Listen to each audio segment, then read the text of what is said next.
자매들 안녕하십니까? 네, 한 주 동안도 평안하셨죠? 자, 오늘 먼저 말씀을 시작하면서 본문 말씀을 읽고 시작하도록 하겠습니다. 다 같이 누가복음 5장 1절부터 11절까지 말씀을 먼저 읽은 다음에 제가 배경을 설명해 드리고 오늘 관련된 말씀 교재를 나누겠습니다. 신약성경 95페이지. 무리가 몰려와서 하나님의 말씀을 들을새 예수는 게네사렛 호숫가에 서서 호숫가에 배 두 척이 있는 것을 보시니 어부들은 배에서 나와서 그물을 씻는지라. 예수께서 한 배에 오르시니 그 배는 시몬의 배라. 육지에서 조금 떼기를 청하시고 앉으사 배에서 무리를 가르치시더니 말씀을 마치시고 시몬에게 이르시되 깊은 데로 가서 그물을 내려 고기를 잡으라. 시몬이 대답하여 이르되 선생님 우리들이 밤이 새도록 수고하였으되 잡은 것이 없지만은 말씀에 의지하여 내가 그물을 내리리이다 하고 그렇게 하니 고기를 잡은 것이 심이 많아 그물이 찢어지는지라. 이에 다른 배에 있는 동무들에게 손짓하여 와서 도와달라 하니 그들이 와서 두 배의 채움에 잠기게 되었더라. 시몬 베드로가 이를 보고 예수의 무릎 아래에 엎드려 이르되 주여 나를 떠나소서 나는 죄인으로서이다 하니 이는 자기 및 자기와 함께 있는 모든 사람이 거기 잡힌 것으로 말미암아 놀라고 세베대의 아들로서 시몬의 동업자인 야고보와 요한도 놀랐습니다. 예수께서 시몬에게 이르시되 무서워하지 말라. 이제 후로는 네가 사람을 취하리라 하시니 그들이 배들을 육지에 대고 모든 것을 버려두고 예수를 따르니라. 여기까지입니다. 자, 먼저 오늘 이 본문 말씀의 배경을 좀 이 베드로의 관점에서 좀 알기 쉽게 소개를 먼저 해드리겠습니다. 이 베드로가 예수님을 만난 이 사건은 그의 이 고기잡이 일상생활 속이었습니다. 원래 이 이스라엘이라고 하는 이 지역은 워낙 이렇게 더운 지방이다 보니까 낮에는 이 물고기들이 너무 더운 나머지 이 수면 아래에서 활동하는 이러한 일이 있고요. 이제 밤이 돼서 서서히 서늘해지면 그때부터는 이제 물고기들이 수면 위로 올라옵니다. 그래서 이러한 기후적인 영향으로 인해서 이스라엘에서는 이 고기 잡는 일이 주로 밤에 이루어졌던 것을 이게 보게 됩니다. 그날도 어느 때와 마찬가지로 이 베드로는 그의 동료들과 함께 밤이 새도록 이 배에서 물고기 잡는 일에 전념하고 있었습니다. 하지만 아쉽게도 단 한 마리의 물고기로 낚지 못하는 이러한 가운데 있었고 이제 날이 새게 됨에 따라서 이제 그는 지친 마음과 또 낙심된 이러한 마음으로 이제 육지로 와서 다음 작업을 위해서 그물을 손질하는 이러한 가운데 있었습니다. 그런데 그러한 베드로를 향해서 예수님께서 이 베드로에게 오십니다. 그리고 그의 배에 올라타셔서 이제 육지에서 조금 떨어져서 배를 댈 것을 요청을 하셨죠. 이러한 부분들은 이제 실은 이 물이라고 하는 물은 공기보다 밀도가 한 800배 정도 이렇게 높다고 합니다. 그래서 물을 사이에 대고 사람이 어떤 말들을 전달하게 될 때 훨씬 더 효과적으로 또 정확하게 전달할 수 있다고 합니다. 그래서 아마도 예수님께서는 아마 물을 사이에 두고 그곳에 있는 많은 사람들에게 좀 더 정확하고 효과적으로 말씀을 전하시기 위해서 이러한 일을 하셨던 것으로 보입니다. 그리고 이제 말씀을 마치신 이후에 예수님께서 베드로에게 명령하시죠. 깊은 데로 가서 그물을 던져라. 평소에 이렇게 고기 잡는 일을 생업으로 하고 있었던 베드로에게 이 예수님의 이 말을 명령을 받아들이기가 쉽지는 않았을 것입니다. 하지만 베드로는 예수님의 말씀에 순종해서 그물을 내리게 되고 여기 말씀에 나와 있는 것처럼 많은 물고기가 잡히게 되죠. 그물이 찢어질 만큼 또 얼마나 많은 물고기가 잡혔는지 두 척에 해당되는 배가 모두 바다에 가라앉을 정도로 많은 물고기가 잡혔던 것을 우리는 말씀을 통해서 알 수가 있습니다. 그리고 이렇게 놀라운 경험을 한 이 베드로가 갑자기 예수님 앞에서 엎드려서 자신이 죄인이었음을 고백하고 이제 예수님을 따르는 제자가 되는 것이 바로 이 누가복음 5장 1절부터 10절까지의 말씀의 전체적인 배경입니다. 자, 우리가 이제 이 말씀을 여러 가지 의미로 받아들일 수가 있겠지만 이 말씀을 바로 베드로가 예수님을 만나서 구원받은 장면으로 우리가 볼 수가 있습니다. 그 근거는 무엇이냐? 바로 여기 나와 있는 것처럼 8절에 이 베드로의 죄의 고백이 이루어지고 있습니다. 예수님을 향해서 나는 죄인입니다 하는 이러한 죄의 고백이 이루어지고 있고, 뿐만 아니라 예수님을 주인으로 영접하는 장면이 나옵니다. 5절에 보면 그가 예수님을 뭐라고 부르냐면 선생님으로 부릅니다. 하지만 물고기 잡은 이 사건 이후로 예수님에 대한 호칭이 바뀌게 되죠. 어떠한 호칭으로 바뀝니까? 주라고, 주인이라고 하는 이 호칭으로 바뀌는 것을 보게 됩니다. 그래서 이러한 것들을 보면 바로 이 베드로의 이 심령 가운데 그 마음의 상태가 바로 예수님을 선생님으로 대하다가 예수님을 주인으로 받아들이는 이러한 영접의 과정이 잘 나와 있죠. 뿐만 아니라 이러한 결과들로 말미암는 베드로의 이 삶 가운데의 능동적인 변화를 발견할 수가 있습니다. 11절에 보면 그가 모든 것을 버려두고 예수님을 따랐다고 하는 이러한 베드로의 능동적인 변화의 과정을 봤을 때 우리는 이 말씀을 베드로가 예수님 앞에서 회심하는, 예수님을 주인으로 영접하고 구원받는 이러한 장면으로 우리는 볼 수가 있을 것입니다. 물론 우리가 구원받는 모든 과정이 이러한 베드로의 과정을 따르는 것은 아닙니다. 우리가 구원받는 과정은 너무나 다양하죠. 베드로와 같이 이러한 똑같은 과정을 통해서 구원받는 것이 아니고 우리 모두는 다양한 과정 가운데서 하나님께서 다양한 방식을 통해서 우리를 구원하십니다. 뿐만 아니라 우리가 성경에 보면 구원에 대한 의미도 여러 측면에서 소개되고 있습니다. 하지만 우리는 오늘 이 본문 말씀, 베드로가 예수님을 만나서 구원받는 이 장면을 통해서 많은 것들을 우리가 생각해 볼 수가 있습니다. 오늘 우리가 이 시간 이 베드로가 이 구원받는 이 부분에 우리가 초점을 맞춰서 먼저는 이 구원의 본질에 대해서 좀 생각해 보기를 원합니다. 베드로가 구원받는 이 부분에 초점을 맞춰서 과연 구원이라고 하는 것이 무엇을 의미하는지 이 부분에 대해서 좀 조명을 하기를 원하고요. 뿐만 아니라 그 구원의 이 본질적인 의미가 실제 우리의 삶 가운데 현재 어떻게 적용되고 나타나고 있는지 좀 이런 부분들도 좀 고민해 봤으면 좋겠습니다. 더 나아가서 베드로가 이 구원받는 과정을 통해서 우리가 전부 다 이 구원받았다고 지금 다 모여 있잖아요. 우리의 구원을 실질적으로 점검해보는 이런 시간이 됐으면 좋겠습니다. 자, 우리가 이 본문 말씀에 보면 이 베드로가 예수님의 말씀에 의지해서 그가 그물을 내립니다. 깊은 곳에. 그리고 많은 물고기를 잡게 됐죠. 근데 우리가 상식적으로 생각하면 이제 밤이 맞도록 고기를 잡으려고 했는데 한 마리도 못 잡다가 이게 느닷없이 예수님 말씀에 따랐을 때 어마어마한 양의 이 고기를 잡게 됐습니다. 그러면 상식적으로 어떻습니까? 기쁜 마음이 들어야 되잖아요. 그렇죠? 많은 고기가 잡혔기 때문에. 근데 이 베드로의 반응은 어떻습니까? 기쁜 게 아니었어요. 예수님 앞에 느닷없이 자기가 죄인이라고 하는 사실을 고백합니다. 그는 물고기를 많이 잡았다고 하는 기쁨에 사로잡힌 것이 아니라 오히려 그러한 기쁨보다는 자기가 예수님 앞에서 죄인이라고 하는 이 사실을 그가 깨닫게 됩니다. 그리고 예수님 앞에 엎드려서 주여 나를 떠나소서 나는 죄인입니다 하는 이 죄인의 고백을 하게 되는 것을 보게 됩니다. 그렇다면 그는 과연 어떤 죄를 깨달았길래 예수님 앞에 그가 죄인이라고 느닷없이 고백하게 된 것일까요?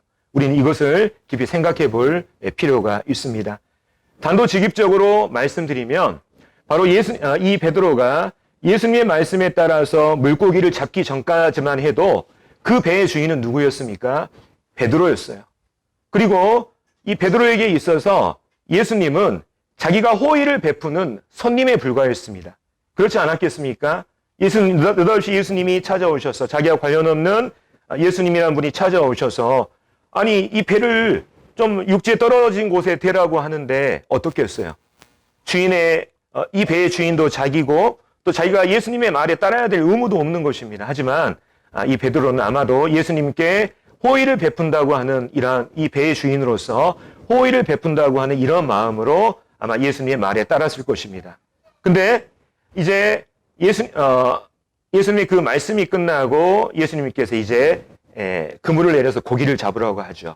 그리고 물고기를 잡게 되었을 때 이제 베드로는 무엇을 깨달았냐면 바로 아니, 내 앞에 있는 내가 지금까지 이분을, 이 사람을 내가 주인으로서 내가 호의를 베푸는 손님으로 생각했는데 물고기가 잡히는 이 일을 그가 경험하게 되자 아이고, 내가 지금까지 손님으로 대했던 이분이 사람의 경험과 상식을 초월하는 바로 그분이구나. 그리고 모든 자연을 다스리시고 모든 것들을 행할 수 있는 그 능력의 창조주 하나님이시구나 하는 이 사실을 그가 깨닫게 되었던 거예요. 그래서 그러한 일을 겪게 된 이유로 그는 그 마음 가운데 아니 내가 이 인생의 창조주 되신 이 주인을 몰라보고 내가 이 주인 앞에서 그동안 주인 행세를 했구나 하는 이런 부분에 대한 죄를 그가 깨달았던 것입니다. 그렇기 때문에 이러한 일을 겪고 나서 그는 예수님 앞에 엎드려져서 예수님을 향한 호칭이 바로 선생님에서 주로 바뀌게 되고 그의 죄를 고백하는 장면을 우리가 볼 수가 있는 것이죠. 실은 우리가 이 장면에서 베드로가 깨달았던 그 죄는 뭐냐? 바로 인생의 주인 앞에서 주인 행세를 했던 바로 이 자신의 죄를 그가 깨닫게 된 것입니다. 형제 자매님들, 죄라고 하는 것이 무엇입니까? 많은 사람들이 이 죄를 생각하게 될 때 사람과 사람 사이에 짓는 이 죄를 생각합니다. 예를 들면 거짓말을 한다든지 다른 사람에게 상해와 손해를 입힌다든지 도둑질을 한다든지 거짓말을 한다든지 이러한 사람과 사람의 관점에서 죄를 생각하는 경향이 있습니다. 하지만 성경에서 말하는 근본적인 죄는 뭐냐면 사람과 사람 사이의 관계에서 나오는 죄가 아니라 사람과 하나님 사이에 나오는 이 죄가 근본적인 죄라는 것을 말하고 있습니다. 다시 말하면 하나님의 자리에 사람이 앉는 것을 얘기를 하는 거예요. 우리의 인생의 참된 주인 대신 이 하나님을 몰아내고 그 자리에 우리가 주도권을 쥐고 우리가 마음대로 주인의 행세를 하는 이것을 성경에서는 본질적인 죄라고 말하고 있는 것입니다. 창세기에 보면 아담과 하와가 에덴 동산에서 지었던 그 죄의 근본적인 죄는 뭡니까? 그들이 하나님의 말씀에 불순종해서 선악과를 따먹은 것이 죄입니까? 아닙니다. 거기에 앞서서 그들이 먼저 가졌던 그 죄는 뭐냐면 그 마음 가운데 하나님과 같이 되고자 했던 이 마음이 그들에게 강하게 작용했던 거예요. 그들이 하나님과 같이 되고자 했기 때문에 그들은 하나님의 말씀에 불순종하는 이러한 죄를 지었던 것을 보게 됩니다. 죄의 시작은 바로 하나님 자리에 우리 사람이 앉는 것을 말합니다. 아담과 하와, 우리 사람은 절대적으로 하나님 앞에 의존해야 되는 이러한 의존적인 존재입니다. 하지만 아담과 하와는 하나님처럼 스스로 결정하고 스스로 판단하고자 했습니다. 그것은 바로 하나님을 내 인생의 주인의 자리에서 몰아내는 하나의 반역이었습니다. 그리고 바울은 이러한 이 주인의 자리에서 주인을 몰아내는 이 반역을 어떻게 표현하냐면 하나님을 마음에 두기 싫어하는 것으로 이 로마서 말씀에 표현했던 것을 보게 됩니다. 그래서 하나님을 마음의 주인으로 모시지 않는 이 일, 하나님을 마음에 두기 싫어하는 이 일로 말미암아 이제 사람과 사람 사이에 벌어지는 여러 죄들이 파생되는 거죠. 그 밑에 나온 것처럼 불의, 추악, 탐욕, 그 다음에 시기, 살인 이러한 죄들이 주렁주렁 이러한 죄의 열매들이 열리게 되는 것입니다. 그래서 성경에서 말하는 이 죄는 뭐냐? 바로 사람과 사람 사이의 관계에서 나오는 죄가 아니라 근본적으로 하나님을 주인으로 인정하지 않고 그 주인의 자리에 내가 앉아서 그 주인처럼 사는 이 삶이 죄라고 하는 것을 말하고 있습니다. 실은 베드로가 깨달았던 죄가 바로 이거예요. 그 주인된 예수님 앞에서 주인 행세를 했던 이 죄. 그리고 여기 있는 우리 모두가 구원받는 우리 모두가 구원받기 전에 공통적으로 하나님 앞에 범했던 죄가 바로 이 죄입니다. 인생의 창조주 되신 이 하나님을 우리 주인의 자리에서 몰아내고 우리 마음대로 이 주인 행세했던 이 죄, 바로 이 반역의 죄가 바로 성경에서 말하는 근본적인 죄인 것입니다. 그래서 하나님 앞에 이러한 반역적인 죄들을 일삼은 사람들에게 어떻습니까? 하나님의 심판이 있는 게 너무나 당연한 거예요. 하나님의 이 진노의 심판이 임하는 것이 너무나 당연하기 때문에 죄인에게 뭐가 필요합니까? 구원이라고 하는 것이 필요한 거예요. 이러한 반역 죄인들에게 하나님의 이 진노의 심판이 너무나 당연하기 때문에 우리에게 구원이 필요한 것입니다. 하지만 오늘날 구원받은 사람들 중에서도 또 구원받지 못한 이 구도자들도 마찬가지입니다만 이 구원을 오해하는 이러한 경우들이 많습니다. 그래서 좀 오늘 이 베드로의 경우를 우리가 초점을 맞춰서 좀 이 구원의 본질적인 의미 또 구원에 대한 이 오해들을 좀 이렇게 생각해 보도록 하겠습니다. 아까 말한 이 죄가 바로 이 보좌에 이제 하나님의 이 보좌 주인의 보좌 앞에 내가 앉는 걸 말하고요. 자, 이 구원에 관한 오해가 크게 이제 두 가지 있습니다. 첫 번째가 뭐냐면 우리가 죽어서 천국 가는 것이 바로 구원이다. 이러한 부분에 대해서 이렇게 오해하고 있습니다. 이게 틀린 말은 아닙니다. 성경에서는 분명히 이 부분에 대해서 말씀하고 있기 때문에. 하지만 본질적인 것은 아니죠. 두 번째, 예수님께서 십자가에서 내 모든 죄를 용서해 주신 사실을 믿으면 구원받는다. 물론 이것도 틀린 말 아닙니다. 하지만 정확한 말이 아니에요. 우리가 이 부분에 대해서 오해하고 있는 것들이 있고 또 때로는 이 부분들로 인해서 사람들이 내가 얻은 구원을 착각하는 경우도 많이 있습니다. 그래서 좀 이런 부분들에 대해서 좀 조명해 보기를 원합니다. 자, 첫 번째.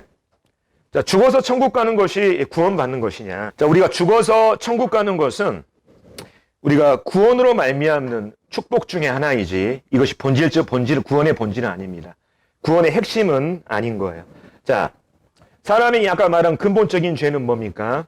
바로 하나님의 자리에 앉는 걸 얘기해요. 우리 인생의 창조주 대신 예수 그리스도를 내 주인의 자리에서 몰아내고 내가 그 자리에 앉는 것을 말합니다. 자, 그렇다면 이 죄에서 구원받는 것은 뭡니까? 뭘 의미합니까? 바로 이 자리가 바뀌어지는 걸 얘기하는 거예요. 천국 가는 것도 분명 중요한 의미가 있겠지만 성경에서 말하는 구원의 본질적인 의미는 이겁니다. 우리가 과거에 지었던 죄가 뭡니까? 하나님을 몰아낸 죄잖아요. 우리가 거기에서 구원받는다고 하는 것은 내 마음의 중심 하나님의 이 보좌에 이 중심의 이 보좌 주인의 보좌에 다시 하나님을 모셔드리는 것을 의미를 하는 것입니다. 그래서 바로 이 구원의 핵심, 이 구원의 본질은 바로 여기에 있는 것이죠. 자, 우리가 예수님께서 우리의 죄를 위해서 십자가에 돌아가신 그 이유는 뭡니까? 물론 우리의 죄를 사해 주시기 위함이죠. 그렇다면 그 죄를 사해 주셔서 하나님께서 궁극적으로 어떠한 것을 우리에게 원하시고 계시는 것입니까? 우리가 그 부분을 생각해 볼 필요가 있죠. 그래서 많은 사람들이 하나님께서 내 죄를 용서해 주셨다는 이 사실에 그칠 때가 많아요. 하지만 우리가 더 알아야 될 건 뭐냐면 왜 하나님께서 예수님을 통해서 우리 죄를 구원에 용서해 주셨냐고 하는 이 사실입니다. 그래서 우리가 특별히 도움이 되는 말씀, 베드로전서에 있는 이 말씀을 좀 상고를 해보기를 원합니다. 자, 읽겠습니다. 친히 나무에 달려 그 몸으로 우리 죄를 담당하셨으니 이는 우리로 죄에 대하여 죽고 의에 대하여 살게 하려 하심이라. 그가 채찍에 맞음으로 너희는 나음을 얻었나니 너희가 전에는 양과 같이 길을 잃었더니 이제는 너희 영혼의 목자와 감독 되신 이에게 돌아왔느니라. 자, 여기 보면 예수님께서 왜 친히 나무에 달려서 그 몸으로 우리 죄를 담당하셨습니까? 그 이유는 뭐냐면 바로 우리가 죄에 대하여 죽고 의에 대해 살게 하려는, 다시 말하면 우리의 모든 죄가 용서됨으로 말미암아 이제 하나님의 관계가 회복되는 거예요. 그 하나님과 관계가 회복됐다고 하는 이 말이 어떻게 표현되어 있냐면 나음을 입었다고 하는 이 단어에 표현이 되어 있습니다. 예수님의 십자가의 속죄의 사역으로 우리 모든 죄의 문제들이 해결돼서 하나님의 관계가 정상적으로 회복됐습니다. 그 일을 통해서 결론적으로 궁극적으로 일어나는 일이 뭡니까? 그것은 뭐냐면 바로 우리의 영혼의 목자와 감독 되신 참된 주인이신 하나님께로 돌아가서 그분을 섬기고자 하는 것이 바로 예수님께서 십자가에 돌아가신 궁극적인 목적입니다. 예수님께서 십자가에 돌아가신 그 이유는 우리가 구원받고 천국에 가려고 하는 이것이 아니에요. 이것은 그 구원으로 말미암는 복의 하나일 뿐입니다. 성경에서 말하는 구원의 근본적인 본질, 핵심은 뭐냐면 다시 우리의 창조주이신 그 주님 앞에 돌아가서 내 마음의 중심의 보좌 앞에 하나님을 모셔놓고 그 하나님을 주인으로 인정하고 그분의 다스림과 함께 그분을 섬기는 삶을 사는 것이 바로 성경에서 말하는 구원의 핵심이고 구원의 본질인 것이죠. 우리가 착각하면 안 되는 것입니다. 그렇기 때문에 로마서 10장의 말씀에 보면 구원받은 사람에게 어떤 일이 일어납니까? 보면 네가 만일 네 입으로 예수를 주로 시인한다 그랬습니다. 예수님을 내 인생의 진정한 주인으로 영접하고 인정하고 그분을 섬기는 일이 시작된다고 하는 이것을 바울은 지금 말하고 있는 것이에요. 뿐만 아니라 사도 바울이 전한 이 은혜의 복음의 본질이 뭡니까? 예수님 믿고 구원받아서 천국 가라는 것입니까? 예, 그것을 넘어서서 뭐라고 얘기하고 있냐면, 자, 우리가 복음을 전할 때도 이 부분을 잘 전할 필요가 있습니다. 자, 이 복음이라고 하는 것이 뭐냐? 이 복음은 하나님이 선지자들을 통하여 그의 아들에 관하여 성경에 미리 약속하신 것이라. 그의 아들에 관하여 말하면 육신으로는 다윗의 혈통에서 나셨고 성결의 영으로는 죽은 자를 가운데에서 부활하사 능력으로 하나님의 아들로 선포되셨으니 곧 우리 주 예수 그리스도시니라. 자, 바울이 지금 복음에 대해서 뭐라고 얘기합니까? 복음이 과연 무엇이냐?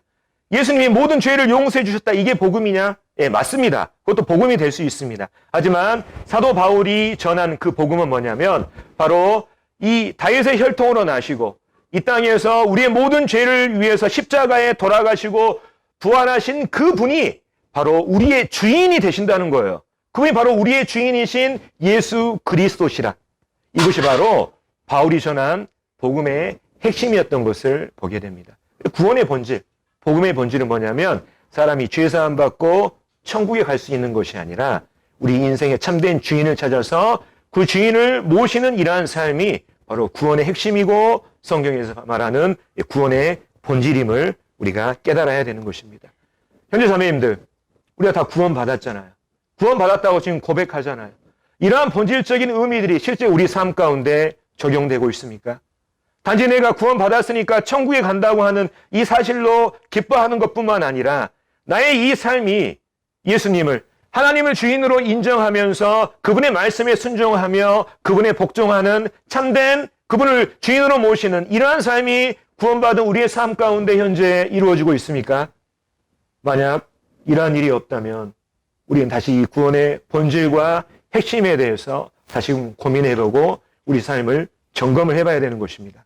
왜 나에게 이러한 사람들이 일어나지 않는지, 과연 어떠한 원인이 있는지 이런 부분들에 대해서 우리가 점검해보는 이러한 시간이 됐으면 좋겠고, 자, 두 번째로 우리가 오해하는 것 중에 하나가 뭐냐면 예수님께서 십자가에 내 모든 죄를 용서해 주신 사실을 믿으면 구원받는다고 하는 거예요. 자, 이게 틀린 게 아닙니다. 예, 맞는 말이에요. 물론 예수님께서 십자가에 내 모든 죄를 용서해 주셨고 우리가 이걸 믿으면 구원받죠. 근데 이게 정확한 건 아니에요. 정확한 건 아닙니다. 성경은 뭐라고 얘기하냐면 우리가 예수님께서 십자가에서 내 죄를 용서해 주셨다는 사실을 믿으면 구원받는 게 아니고 본질적으로 예수님을 믿어야 구원받는다고 지금 말하고 있어요. 어떤 사실을 믿어서 우리가 구원받는 게 아니에요. 예수님을 우리가 믿기 때문에 그분을 주인으로 섬기는 이 결단을 우리 통해서 우리가 구원받는다고 성경은 말하고 있습니다. 그러니까 우리가 지적인 신뢰와 인격적인 신뢰를 분명히 구분해야 됩니다. 자, 이따 이 차이를 설명을 해드리겠습니다. 자, 성경 뭐라고 얘기하냐면 그들을 데리고 사도행전 말씀 읽겠습니다. 그들을 데리고 나가 이르되 선생들이여 내가 어떻게 하여 구원받으리까 하거늘 이르되 주 예수를 믿어라. 그래야면 너와 네 집이 구원을 받으리라. 자, 로마 감옥을 지키고 있었던 이 간수들이 자 이렇게 물었습니다. 선생님들 제가 어떻게 하면 구원 받습니까? 그러자 그분들이 예수님의 제자들이 이렇게 얘기했습니다. 예수님께서 네 죄를 십자가에서 용서해 주셨다는 그 사실을 믿으면 구원받는다. 이렇게 얘기했습니까? 아니에요. 예수님을 믿어야 구원받는다 그랬어요. 이거 오해하면 안 됩니다. 예, 우리가 물론 그 용서해 주신 사실을 우리가 믿음으로써 구원받을 수 있어요. 정확한 표현이 아니기 때문에 그렇습니다. 우리는 그 사실을 믿어서 구원받는 게 아니라 예수님을 믿어서 구원받는 거예요. 이게 성경이 지금 말하는 거예요. 요한복음 3장 16절에 보면 하나님이 세상을 이처럼 사랑하사 독생자를 주셨으니 이는 그를 믿는 자마다. 예수님을 믿어야 구원받을 수 있는 거예요. 로마서 3장 말씀에도 곧 예수 그리스도를 믿음으로 말미암아 모든 믿는 자에게 미치는 하나님의 은이 차별이 없느니라. 저는 성경 읽으면서 저는 단 한 구절도 저는 발견한 적이 없는 것 같습니다. 우리가 예수님께서 내 죄를 십자가에서 용서해 주신 그 사실을 믿으면 구원받는다. 저는 이거 아직은 저는 발견하지 못한 것 같아요. 제가 발견한 건 뭐냐면 예수님을 믿어야 받는다는 거예요. 그러니까 우리는 지적인 신뢰와 인격적인 신뢰를 분명히 구분할 수 있어야 됩니다. 이제 제가 이 차이를 좀 더 쉽게 설명을 해드리겠습니다. 그래서 이것들을 구분하지 못하니까 아는 것이 믿는 것이라고 이렇게 얘기하는 분들이 많거든요. 전도자들 가운데서도. 예. 실은 이제 이런 부분들 우리가 명확히 구분할 필요가 있습니다. 제가 이 지적인 신뢰, 인격적인 신뢰, 다시 말해서 아는 것과 믿는 것의 이 차이를 이렇게 쉽게 보여주는 한 예를 제가 소개를 해 드리겠습니다. 자, 여기 앞에 있는 이 이제 실화입니다. 여기 앞에 이제 보이는 이 사진은 이 찰스 블론딘이라고 하는 사람의 이 사진이에요. 자, 이 사람은 유명한 외줄타기 선수였습니다. 그래서 이 사람이 이제 그 미국과 캐나다 여기 주변에 보면 나이아가라 폭포 있잖아요. 그 폭포 사이에 외줄을 묶어두고 이제 외줄타기를 합니다. 사람들 앞에서 막 묘기를 보이죠. 때로는 자전거를 타기도 하고 그 외줄에 매달려서 음식을 먹기도 하죠. 그래서 이 사람에 대한 이 유명세가 너무나 이제 많은 나머지 이 사람 보기 위해서 이 나이아가라 폭포 앞에 많은 사람들이 몰려들었습니다. 그리고 이제 그의 공연이 끝난 다음에 그곳에 모인 수많은 사람들에게 그가 이렇게 질문을 했습니다. 여러분들, 제가 지금까지 여러분들에게 공연 이렇게 보여드린 거 잘 보셨죠? 자, 여러분들은 혹시 제가 사람 한 명을 등에 업고 여기서 저기까지 건너갈 수 있다고 하는 것을 믿으십니까? 이렇게 물어봤습니다. 그러니까 그 공연을 지켜본 많은 사람들이 예, 믿습니다! 이렇게 하고 막 박수를 치면서 이렇게 환호를 했죠. 그러자 이 찰스 블론딘이 그곳에 모인 사람들에게 이렇게 물었습니다. 그렇다면 제 등에 업힐 사람 한 분만 나와 주십시오.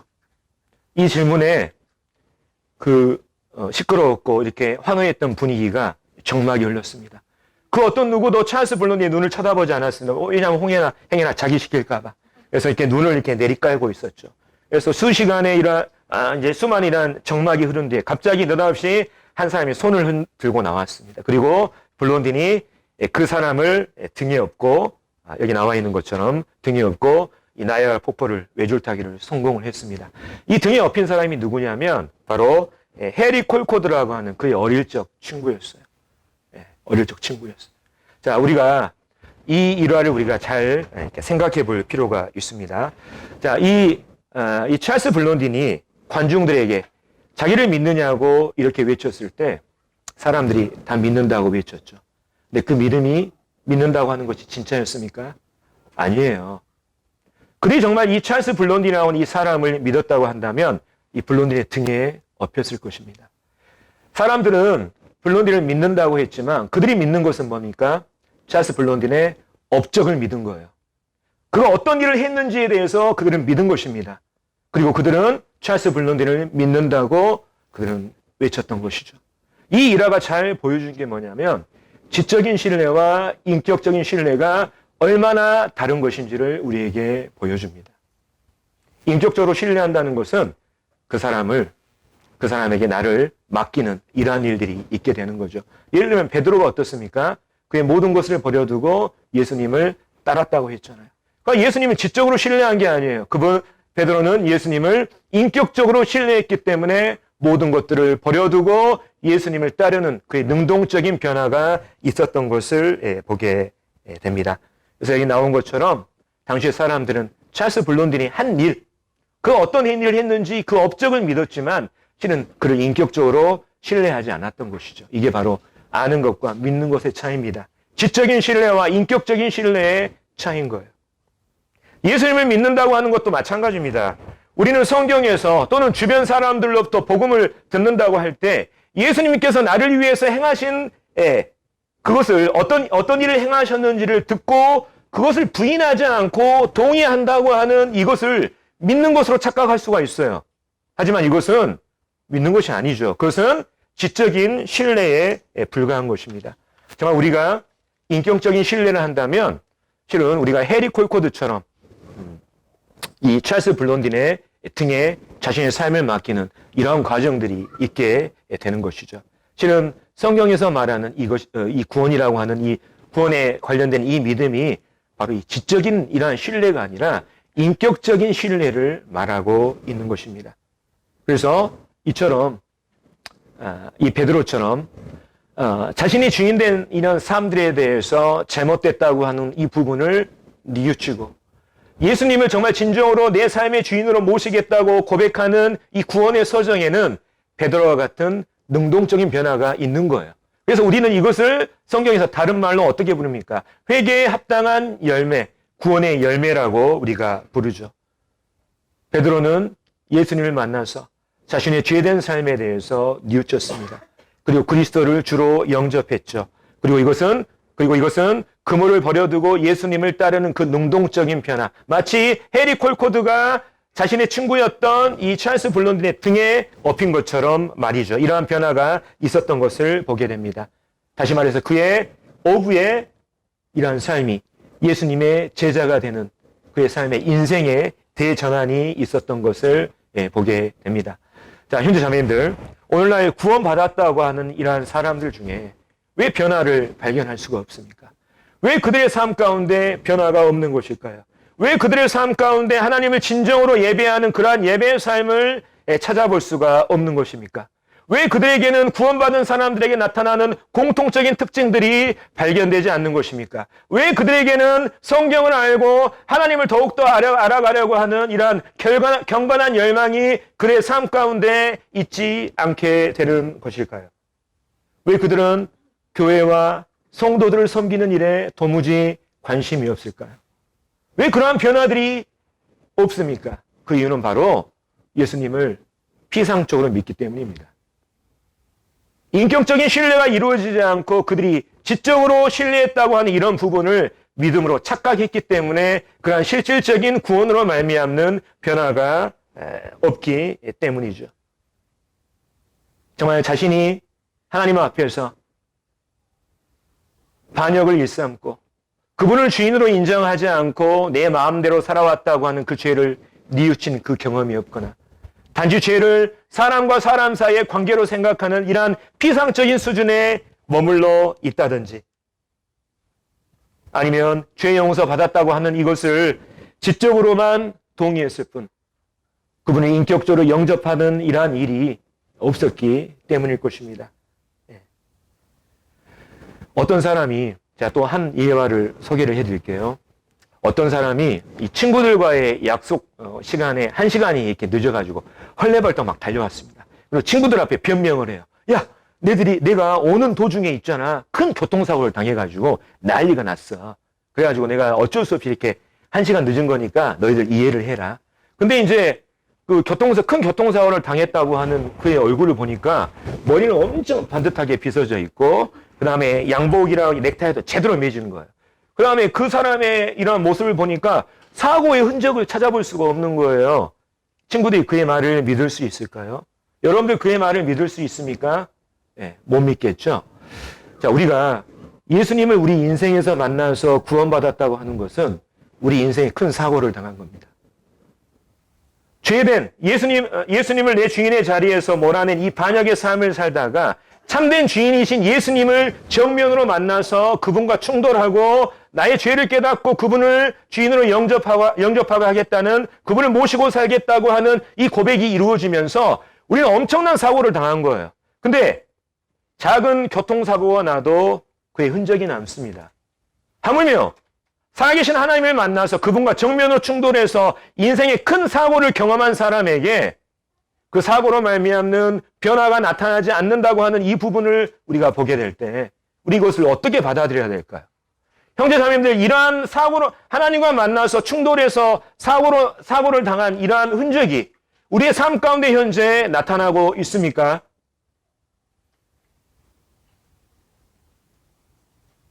우리가 그냥 예수님 믿는다고 이렇게 고백하고 그냥 주일날 예배 시간에 그냥 1시간 나왔다가 다시 일주일을 세상으로 돌아가서 다시 또 주일날 되면 와서 한 10분, 20분 와서 예배 참석하고 다시 돌아갔다가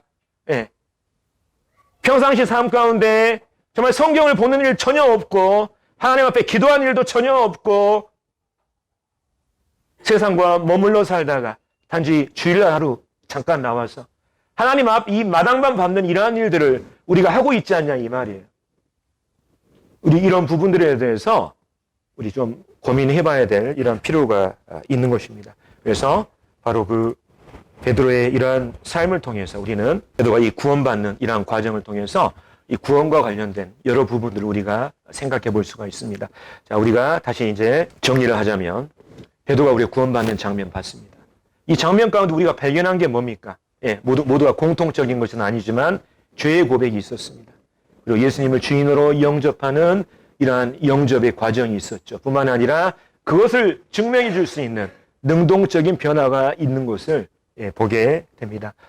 현재 우리 남부교회에 거의 150명에 육박하는 성인들이 나와서 예수님 믿는다고 이렇게 나와 있습니다. 현재 자매님들, 우리 각자에게 이러한 베드로와 같은 이러한 경험이 있습니까? 숫자가 중요한 게 아니고 정말 그분들 각자의 마음 가운데 예수님을 인격적으로 믿은 이러한 회심의 경험이 있었느냐, 마음 가운데 정말 성령님을 모시고 살고 있느냐, 이게 정말 중요한 부분이죠. 그래서 이 베드로와 이 구원받는 이 장면을 통해서 우리의 구원을 먼저 점검해 보셨으면 좋겠습니다. 뿐만 아니라 정말 우리가 구원받았다고 한다면 아까 말한 것처럼 이 구원의 본질적인 의미, 내가 이제 죄사함 받아서 천국에 가게 됐다, 이것이 본질이 아니고 아까 말씀드린 것처럼 구원의 본질과 핵심이 뭐라고 말씀드렸습니까? 그분을 주인으로 인정하고 그분께 내 삶을 맡기는 것이 바로 구원의 핵심이고 본질이라고 말씀드렸잖아요. 이런 것들이 정말 내 삶 가운데 정말 이루어지고 있는지 이런 부분들 좀 우리가 점검해 보셨으면 좋겠습니다. 구원은 죽어서 천국 가는 것이 아니라 예수 그리스도를, 하나님을 내 주인으로 모시는 삶이 그것이 구원인 것입니다. 자, 이제 날씨가 더워지면서 보니까 이제 주변에 이제 장미도 이렇게 많이 폈고, 근데 저도에 이제 장미 축제도 이제 끝난 걸로 알고 있습니다만 장미꽃 사진을 올려봤습니다.